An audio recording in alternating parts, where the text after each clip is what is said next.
আসসালামু আলাইকুম, আমন্ত্রণ জানাচ্ছি ফফ টিভি নিউজ আপডেটে। সঙ্গে আছে আমি ইমতিয়াজ আহমেদ। শুরুতেই সংবাদ শিরোনাম। 1971 সালের যে বিষয় মীমাংসা করতে একমত হয়েছে বাংলাদেশ ও পাকিস্তান। জুলাই বিপ্লবের সক্রিয় অংশগ্রহণকারীদের গুপ্ত হত্যায় উদ্বেগ প্রকাশ করেছে ছাত্র শিবির। অবরুদ্ধ গাজাবাসীকে পানি না দিয়ে গণহত্যা চালিয়েছে ইসরায়েল।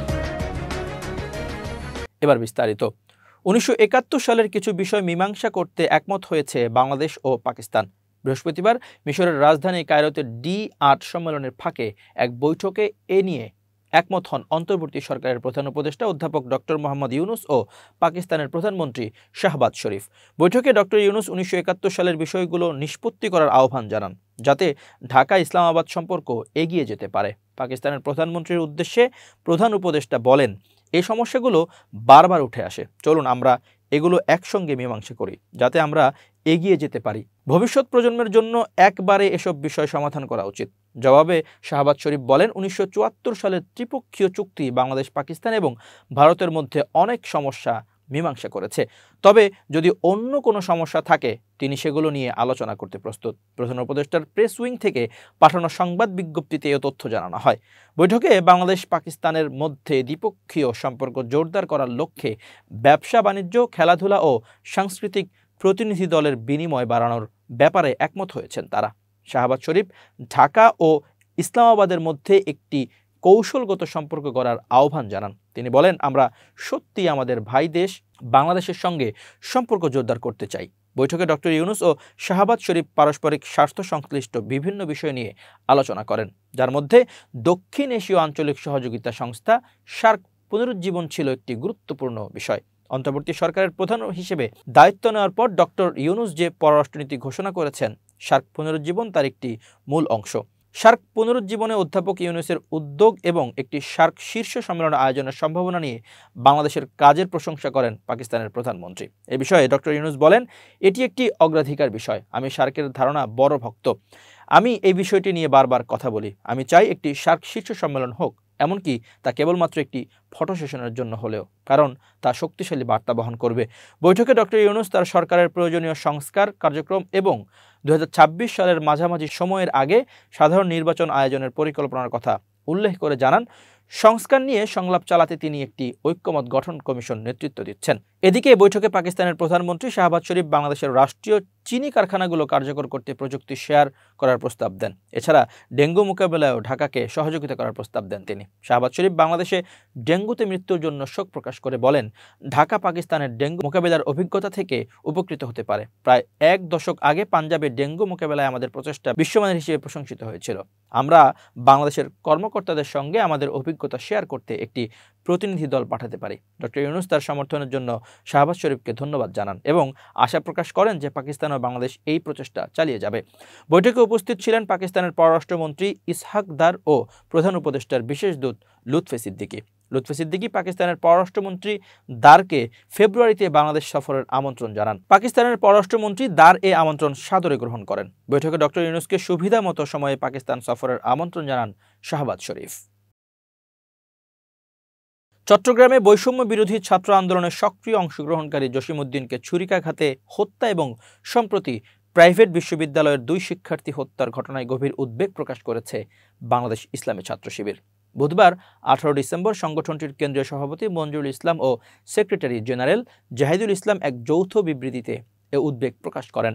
সেই সাথে নেতৃবৃন্দ দ্রুততম সময়ের মধ্যে এ সকল হত্যাকাণ্ডের রহস্য উদ্ঘাটন এবং দোষীদের গ্রেপ্তার করে দৃষ্টান্তমূলক শাস্তি প্রদানের সরকারের প্রতি আহ্বান জানান। বিবৃতিতে ছাত্র শিবিরের নেতৃবৃন্দ বলেন, গতকাল রাতে জুলাই বিপ্লবের সহযোদ্ধা জসিমউদ্দিন এবং সম্প্রতি আমেরিকান ইন্টারন্যাশনাল ইউনিভার্সিটি বাংলাদেশের শিক্ষার্থী মোহাম্মদ ওয়াজেদ সীমান্ত ও ইস্ট ওয়েস্ট ইউনিভার্সিটির শিক্ষার্থী তাজবির হোসেন শিহান গুপ্ত হত্যার শিকার হয়েছেন, যা অত্যন্ত উদ্বেগজনক। তারা আরও বলেন, জুলাই আন্দোলনকে সফল গণ অভ্যুত্থানে পরিণত করার ক্ষেত্রে গুরুত্বপূর্ণ ভূমিকা রাখা বেসরকারি বিশ্ববিদ্যালয়ের শিক্ষার্থী এবং আন্দোলনে অংশগ্রহণকারীদের উপর এই হত্যাকাণ্ড কোনো সাধারণ ঘটনা নয়। এগুলো পরিকল্পিত হত্যাকাণ্ড, যা দেশকে অস্থিতিশীল করতে গভীর ষড়যন্ত্রের অংশ বলে আমরা মনে করি। সরকারের ভূমিকা নিয়ে প্রশ্ন তুলে নেতৃবৃন্দ বলেন, আন্দোলনের নেতৃত্ব দানকারী ও অংশগ্রহণকারী শিক্ষার্থীরা বারবার হামলা ও হত্যার শিকার হচ্ছেন, অথচ তাদের নিরাপত্তার বিষয়ে সরকারের যথাযথ উদ্যোগ দৃষ্টিগোচর হচ্ছে না। যাদের ত্যাগের ফলে বাংলাদেশ স্বৈরাচারের শাসন থেকে মুক্তি পেয়েছে তাদের প্রতি এমন অবহেলা অত্যন্ত দুঃখজনক। বর্তমান সরকারের এই নির্বিকার ও নির্লিপ্ত ভূমিকা দেশের পরিস্থিতিকে আরও সংকটময় করে তুলছে, যা আমাদের কাম্য নয়। নেতৃবৃন্দ আরও বলেন, এসব অশুভ শক্তির বিরুদ্ধে শক্ত পদক্ষেপ নিয়ে যত দ্রুত সম্ভব হত্যাকাণ্ডের রহস্য উদ্ঘাটন করে দোষীদের গ্রেপ্তারপূর্বক দৃষ্টান্তমূলক শাস্তি দিতে সংশ্লিষ্ট কর্তৃপক্ষের নিকট আহ্বান জানাচ্ছি। ফিলিস্তিনের অবরুদ্ধ গাজা উপত্যকায় পানি সরবরাহ ব্যবস্থার উপর হামলা চালিয়ে সেখানকার মানুষকে পানি থেকে বঞ্চিত করেছে ইসরায়েলি বাহিনী, যা গণহত্যা ও মানবতা বিরোধী অপরাধের সমান বলে মন্তব্য করেছেন মানবাধিকার সংস্থা হিউম্যান রাইটস ওয়াচ।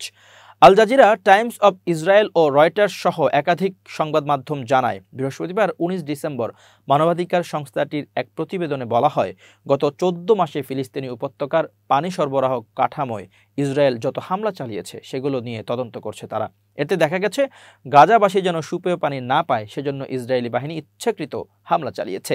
এতে সাধারণ মানুষ বাধ্য হয়ে দূষিত জায়গা থেকে পানি সংগ্রহ করে পান করেছেন, যার ফলে সেখানে পানিবাহিত রোগের মহামারী সৃষ্টি হয়ে কয়েক হাজার মানুষের মৃত্যু হয়েছে, যা গণহত্যা।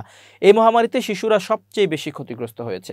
গাজার সুপেয় পানির অবকাঠামোয় হামলার প্রমাণ পাওয়ার দাবি করে হিউম্যান রাইটস ওয়াচের ফিলিস্তিন ও ইসরায়েলি বিষয়ক সহযোগী অধ্যাপক বিল ভন এসভল্ড জানান, তারা 115 জনের জবানবন্দি নিয়ে এই প্রতিবেদন তৈরি করেছেন, যার মধ্যে আছে সাধারণ মানুষ, চিকিৎসক এবং সেবাকর্মী। এছাড়া প্রতিবেদন তৈরিতে স্যাটেলাইটের ছবি বিশ্লেষণ করা হয়েছে। এতে স্পষ্টভাবে সুপেয় পানির অবকাঠামোয় হামলার প্রমাণ পাওয়া গেছে। এর আগে গত বছরের 7 অক্টোবর ফিলিস্তিনি সশস্ত্র গোষ্ঠী হামাস বেশ কয়েকটি ইসরায়েলি বসতিতে হামলা চালায়। এরপর শুরু হয় যুদ্ধ, যা 14 মাস ধরে চলছে। যুদ্ধের শুরুতে তৎকালীন ইসরায়েলি মন্ত্রীরা প্রকাশ্যে গাজায় পানি ও অন্যান্য নিত্য প্রয়োজনীয় পণ্য সরবরাহ বন্ধের নির্দেশ দেন। হিউম্যান রাইটস ওয়াচ জানায়, ইসরায়েলি মন্ত্রীদের বক্তব্য গণহত্যা সংগঠিত করার ইচ্ছার সুস্পষ্ট প্রমাণ। গাজাবাসীকে পানি থেকে বঞ্চিত করায় ইসরায়েলের উপর নির্দিষ্ট নিষেধাজ্ঞা আরোপের আহ্বানও জানিয়েছে সংস্থাটি। প্রিয় দর্শক, শেষ করছি ফফ টিভি নিউজ আপডেট। আজ এ পর্যন্তই। ভিন্ন খবর নিয়ে দেখা হবে অন্যদিন।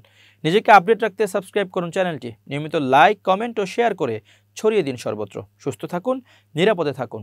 শুভেচ্ছা নিরন্তর।